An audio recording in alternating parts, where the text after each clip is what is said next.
নামতা ছাড়া গুণ কিভাবে করতে হয় এই ভিডিওতে সেটি দেখানোর চেষ্টা করছি। প্রথমে আছে 2, 2টা দাগ দিতে হবে, দাগের সাহায্যে গুণ।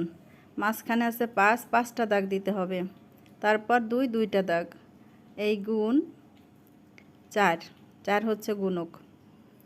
এবার এখানে আড়াআড়িভাবে প্রস্থ বরাবর 4টা দাগ দিতে হবে, যেহেতু গুণক 4 সেজন্য 4টা দাগ দিতে হবে। এবার যেখানে যেখানে জয়েন্ট হয়েছে সেখানে সেখানে ডাইন পাশ থেকে গুনতে গুনতে যেতে হবে। 1, 2, 3, 4, 5, 6, 7, 8, 8 জয়েন্ট হয়েছে, 8 বসানো হলো। এবার মাঝখানের দাগ যেখানে যেখানে মিলে গেছে সেখানে সেখানে গুনে পাওয়া গেল হচ্ছে 20, 20-র শূন্য অর্থাৎ 20, হাতে 2, সেই 2 এই বাম পাশে সর্ববামের সংযোগ স্থলের সাথে যুক্ত হবে। এখানে আছে 8 আর ওই 2 10, তার মানে 1008। 1008 হচ্ছে গুণফল।